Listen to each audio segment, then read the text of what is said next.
Welcome to another lecture. I am Professor Whiskerton. Today we travel to 1976, a year that tore things down and quietly built them back up. Our story begins in the dark. In the early hours of the 28th of July, the Chinese city of Tangshan lay sleeping. A city of 1 million people, ordinary and unremarkable, going about the quiet business of being alive. And then, in a matter of seconds, the ground beneath it simply failed. An earthquake, one of the deadliest the modern world has ever recorded, tore through the city while its people slept. There had been no warning at all. Within moments, the great majority of Tangshan's buildings had collapsed. A city was reduced to rubble before the sun came up. By the official count, more than 240,000 lives were lost, and many historians believe the true number was higher still. In its grief, China at first turned away the offers of help that came from abroad, choosing to face the disaster alone. It remains one of the gravest tragedies of the century, a quiet reminder of how thin the line can be between an ordinary night and history. And yet, even as one city mourned, on the other side of the world a very different kind of story was beginning. In, of all places, a garage.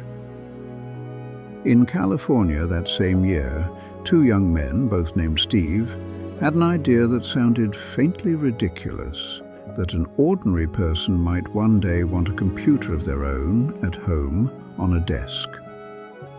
On the 1st of April, Steve Jobs and Steve Wozniak, together with a third older partner named Ronald Wayne, founded a modest little company. They called it Apple. Their first product, the Apple I, was barely a product at all. A hand-built circuit board, no screen, no keyboard, no case, offered for the oddly memorable price of $666.66. It did not look like the future. It looked like a hobby. Ronald Wayne, the third founder, lost his nerve. Wary of the risk, he sold his 10% stake in the young company for $800 and walked away. That 10% would one day be worth more than most nations spend in a year. History, it seems, has a sense of humor. But not every story born in 1976 was one of fortune. Some began instead in mystery. That same July, in the city of Philadelphia, the American Legion gathered for a grand convention, its timing chosen to honor the nation's 200th birthday. Thousands of veterans came, filled a celebrated old hotel, and then went home. And in the days that followed, they began, one by one, to fall ill. A strange and aggressive pneumonia moved through their ranks.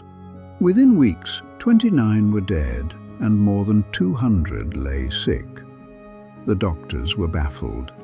The newspapers spoke, breathlessly, of an unseen killer loose in the city, and no one could say what it was or where it would strike next.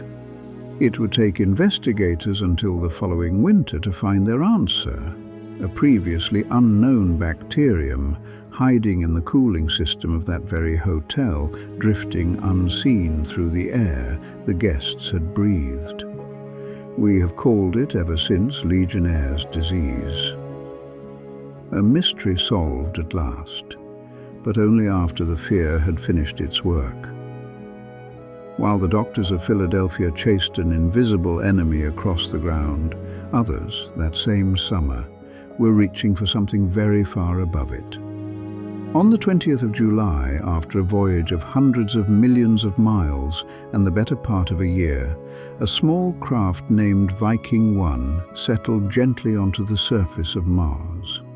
It was the first machine ever sent from Earth to land upon the red planet and survive to do its work, and its work began at once. Mere minutes after touching down, it sent home a photograph. the first image in all of history taken from the surface of another world, and the subject of that momentous history-making picture, its own foot, one of the lander's 3 pads resting quietly on the Martian soil, a humble debut. But within hours it turned its camera to the horizon, and we beheld, for the very first time, the rocky red ground and the dusty pink sky of another planet. That little lander would go on to work on that distant frozen surface for more than 6 years, far longer than anyone had dared to hope. Viking had travelled all that way to ask the oldest question we know, whether we are alone. Its answer, half a century on, we are still arguing about. And from the silence of Mars, we return at last to Earth, to a darkened cinema and a long shot of an altogether different kind. Late that year, a film slipped quietly into theaters that almost no one expected to remember.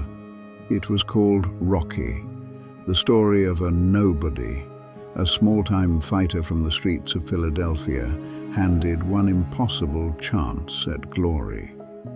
Its leading man was a then-unknown actor named Sylvester Stallone, who had written the screenplay himself in a feverish 3 days while nearly penniless. The studios liked his script. They offered to buy it, on one condition, that a famous bankable star play the lead. Stallone refused. He would play the part himself, or there would be no film at all.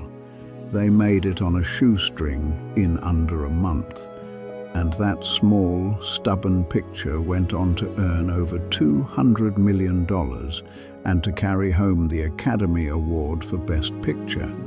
The very steps he climbed in training on a museum in Philadelphia would in time become a monument of their own, worn smooth by visitors trying to feel for a moment like a champion. A story about an underdog who refused to quit, written against every reasonable odd by exactly such a man. Now and then life does rhyme. And so 1976 drew to its close, as all years must, a single year that somehow held catastrophe and invention, mystery and discovery, all in the very same breath. Before we close the lecture hall, tell me, which of these moments surprised you the most? And if you remember something this lecture overlooked, the floor is yours. Tell me in the comments what else this year held. If there is a year you would like us to revisit next, name it. The next lecture may well be yours. Subscribe and you will not miss it. Thank you for watching. Class dismissed.